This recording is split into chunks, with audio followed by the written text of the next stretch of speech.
सज्जन श्रोते हो, आत्मोपनिषद संत पाद पान 98-99 100 पद्य रचना क्रमांक 26 ज्ञानदेव चिरंजीव समत्वी अधीन. ज्ञानेश्वर माऊली आहेत त्या समत्वी अधीन. ते नेहमी ज्ञानेश्वर माऊली समत्वाच्या अधीन होते. समत्वाच्या अधीन म्हणजे सगळे भेदभाव रहित अद्वय किंवा अद्वैत चिद्विलासामध्येच ते राहत होते.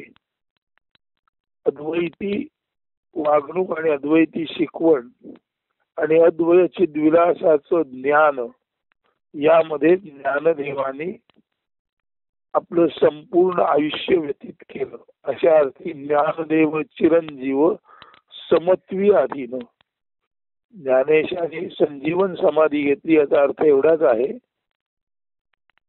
भावार्थ त्याचा इतकाच आहे की संपूर्ण जीवनभर जे काय ते 21 वर्ष जगले ते संपूर्ण जीवन ते समत्वाच्या अधीन होते आणि संपूर्ण जीवन समत्वाच्या अधीन असणं हीच ती संजीवन समाधी. अशा अर्थाने संपूर्ण जीवन समत्वाच्या अधीन असणारी समाधी संजीवन समाधी घेणारे ज्ञानेश्वर चिरंजीव आहेत. म्हणजे ज्ञानेश्वर कधीही या विश्वपटलावरून पुसले जाऊ शकत नाहीत. आता प्रथम हे काव्य 5 कडव्याच आहे. त्याचा अर्थ थोडा दीर्घ प्रदीर्घ आणि गूढ अर्थ आहे. तो आधी नीट वाचतो आणि नंतर काव्याकडे वळतो. तर आता अर्थाकडे वळूया. चैतन्याचा सहज गुण समत्व संतुलन हा आहे. जेव्हा संतुलनात बिघाड होऊन समाजाचा तोल या वा त्या डाव्या वा उजव्या इष्ट वा अनिष्ट दिशेला ढळतो तेव्हा त्याच्या या बिघाडात दुरुस्ती सुधारणा होणे क्रमप्राप्त ठरते.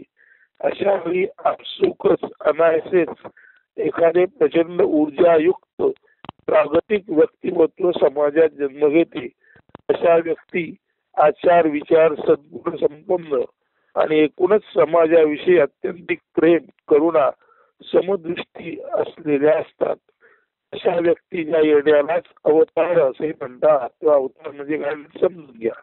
श्री संत ज्ञानेश्वरांनी सुद्धा अशाच जातीयाती पंथभेदामुळे समाजाचा समतोल बिघडलेल्या काळात जन्म घेतला. आदिनाथ शंकर म्हणजेच कल्याणकारी ऊर्जा किंवा शिवत्व यांच्या निर्देशानुसारच त्यांचा हा जन्म झाला. ती त्या काळाची मागणी होती. मागणी तसा पुरवठा हाच तो चैतन्य संतुलनाचा किंवा अवताराचा नियम किंवा सिद्धांत. धर्माला ग्लानी येते तेव्हा मी अवतार घेतो याचा अर्थ असाच आहे की जेव्हा नीती नियमांना समाजात मान नसतो, समाजाचं अधःपतन होत असतो, तेव्हाच आपण म्हणतो धर्माला ग्लानी आली.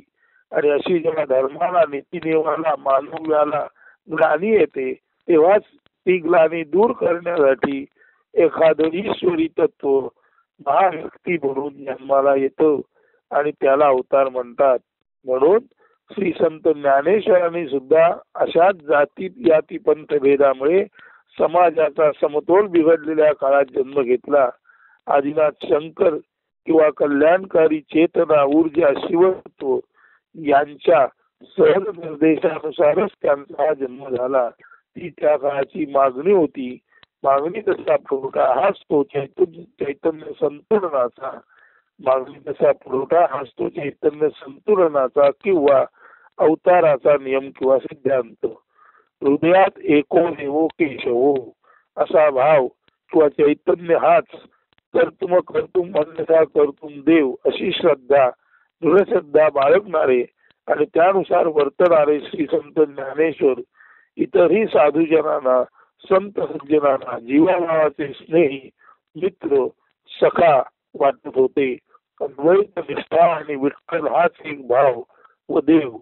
अद्वैत निष्ठा आणि विठ्ठल हाच एक भाव व देव. अद्वैताचे प्रतीक विठोबा जो करकटेवर पाय विटेवर ठेवून समचरण उभा आहे, यातून सम आचरण आणि तटस्थ साक्षीत्व स्पष्ट होते. अशा या समचरण आणि तटस्थ साक्षीत्वाच्या श्रद्धायुक्त भूमिकेला अनुसरून ज्ञानेश्वरांनी सर्व संत सज्जनांना साथीला घेऊन आळंदी ते पंढरपूर अशी आषाढी कार्तिकी वारी सुरू केली. त्यातून वार करी हा शब्द जन्मला. वार करतो तो वार करी अज्ञानावर, द्वैतावर, भेदाभेदावर ज्ञानरूपी अद्वैताने वार म्हणजे ज्ञानरूपी खडगाने घाव घालतो, त्याला वारकरी म्हणतात.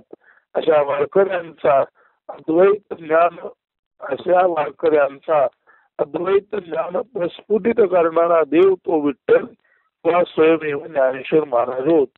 तर अशा वारकऱ्यांमध्ये अद्वैताचं ज्ञान प्रस्फुटित प्रकर्षाने उज्ज्वल करणारा जो देव असतो, वारकऱ्यांच्या हृदयात अद्वैताचं ज्ञान प्रकर्षाने प्रकट करणारा जो देव तो विठ्ठल किंवा स्वतः आपले ज्ञानेश्वर माऊली महाराजच होत.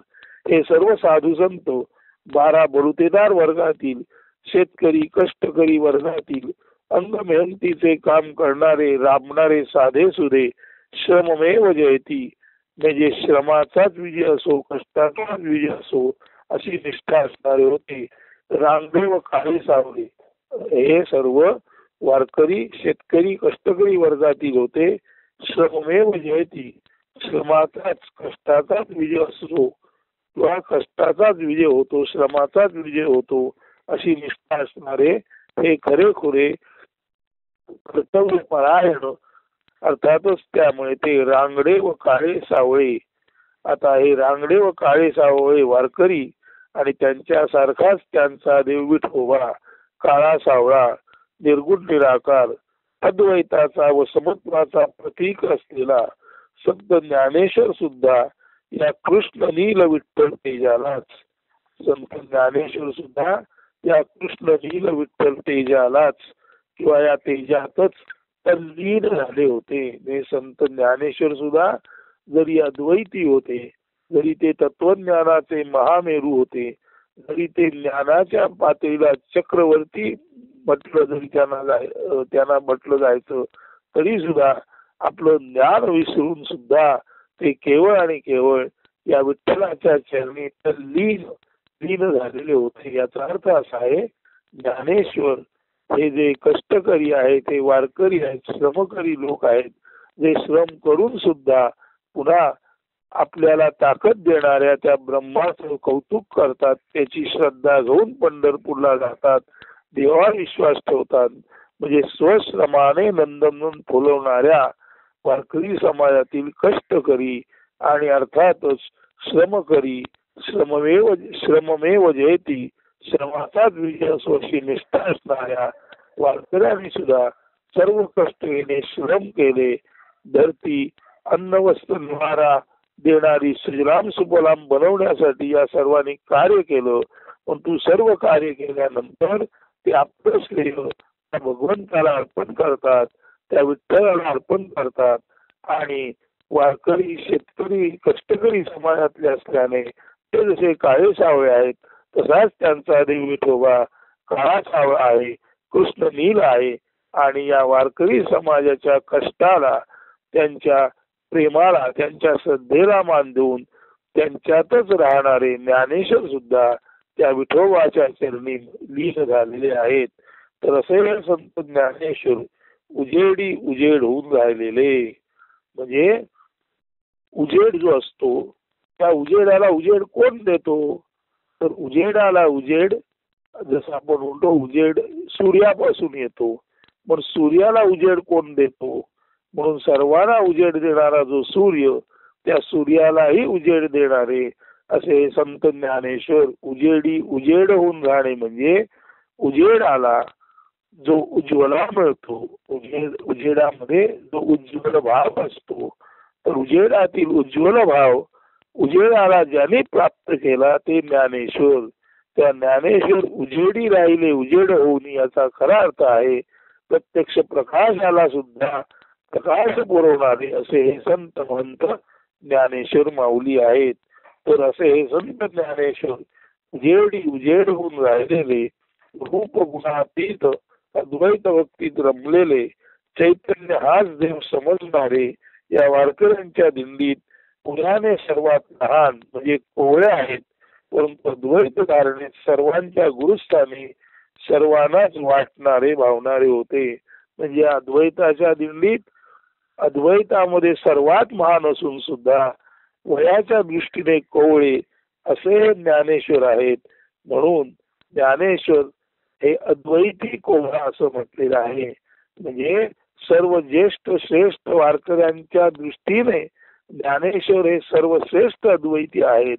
परंतु त्यांच्या वयाचा विचार केला तर त्या सर्व ज्येष्ठ श्रेष्ठ वारकऱ्यांमध्ये ज्ञानेश्वर हे अत्यंत कोवळे आहेत.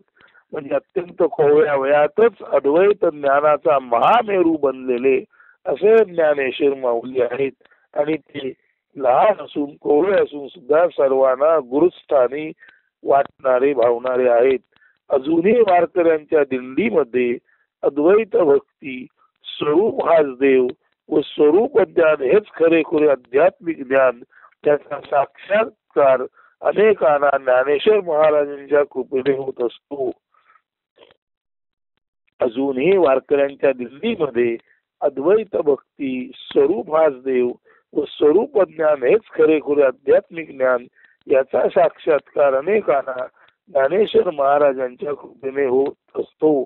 एकत्वात व समत्वात तल्लीन झालेले ज्ञानराज, सर्वांना मित्र वाटणारे ज्ञाननाथ सखया, अखेर चैतन्य विग्रह करून म्हणजे संजीवन समाधीत समष्टीत समत्वाच्या अधीन होऊन संजीवन समाधी प्राप्त करते झाले. चैतन्य विग्रह याचा अर्थ स्वतःतील चैतन्य स्वतःच्या मर्जीने ज्यांनी लय केला, म्हणजे ज्ञानेश्वरांनी स्वचैतन्याचा लय स्वमर्जीने केला, स्वखुशीने केला. म्हणून अशा त्यांच्या चैतन्य विग्रह पद्धतीलाच संजीवन समाधी म्हणतात. म्हणजे एखाद्याने स्वतःच्या मर्जीने स्वतःचे प्राण नियमित करून नवे प्राणांचं अखंड कुंभक करून प्राण न घेता जर एखाद्याने अति विशाल कुंभक करून प्राण सोडले म्हणजे चैतन्याचा विग्रह केला, तर या चैतन्य विग्रह या योगातील प्रयोगालाच चैतन्य विग्रह म्हणजे संजीवन समाधीत समाविष्ट होणे, समत्वाच्या अधीन होणे म्हणतात. म्हणजे पहा, आपल्या हृदयात चेतन आहे आणि बाहेर तर सर्व व्याप्त चेतन आहे. म्हणजे आपल्या हृदयातील किंचित चेतना सर्व व्याप्त चेतनेत जर सामावली गेली तर हृदयातील चेतना गेली आणि समष्टी चेतनेमध्ये तिचा विलय झाला. याचा अर्थच ते हृदय ज्याचं आहे त्या व्यक्तीचा लय झाला. म्हणजे व्यक्तीतील चेतना अव्यक्तामध्ये गेली की व्यक्तिगत चेतनेचा विग्रह अव्यक्त आणि अमोप असीम चेतनेत झाला, तेव्हाच व्यक्तीचा देह पडला. म्हणून स्वचैतन्य जेव्हा त्याचा विग्रह करून परमचेतनेमध्ये ती चेतना सामावते, तर स्वचेतना परमचेतनेत सामावणे आणि तेही स्वतःच्या योग सामर्थ्याच्या बळावर, अशा देहपतनालाच संजीवन समाधी किंवा चैतन्य विग्रहाद्वारे घडलेली समाधी म्हणतात. तर आता हे ज्ञानेश्वरांचं सर्व वर्णन आहे ते काव्यात्म वर्णन आता नीट ऐका. ज्ञानदेव चिरंजीव समत्वी अधीन, भेद भावे सारे जन पीडिले, जातीयाती पंथ भेद अवघड नाडिले, आदिनाथ तेव्हा कृपावंत झाले, ज्ञाननाथ सखया माझा जगी धाडिये, ज्ञानदेव भक्त मेळ काढली से दिंडी, वारकरी संत निगती आळंदी पंढरी, मुखी एक देव हृदयी एक भाव, ज्ञाननाथ सकला वाट संता जीव भाव, भक्त वारकरी भाव साधा भाव साधा भोळा त्यांचे परी त्यांचा देव विठू काळा निळा सामान्यांचा देव निर्गुण निरूप ज्ञाननाथ सखयास तेथे चितद्रूप चैतन्याचा भक्त चैतन्याची असे शुद्ध भाव भक्ती अंगी रूप गुण नसे रूप गुणातीत भक्त साधा भोळा ज्ञाननाथ भक्ता संगे अद्वैती कोवळा वारकरी भक्त दिंडी अजूनी भेटतो एक देव स्वरूपाचा बोध प्रकाशितो एकत्वी अधीन स्वरूपी तल्लीन ज्ञाननाथ चिरंजीव समत्वी अधीन ज्ञाननाथ चिरंजीव समत्वी अधीन ज्ञाननाथ चिरंजीव. अस्तु. धन्यवाद. सुप्रभात. सुधी.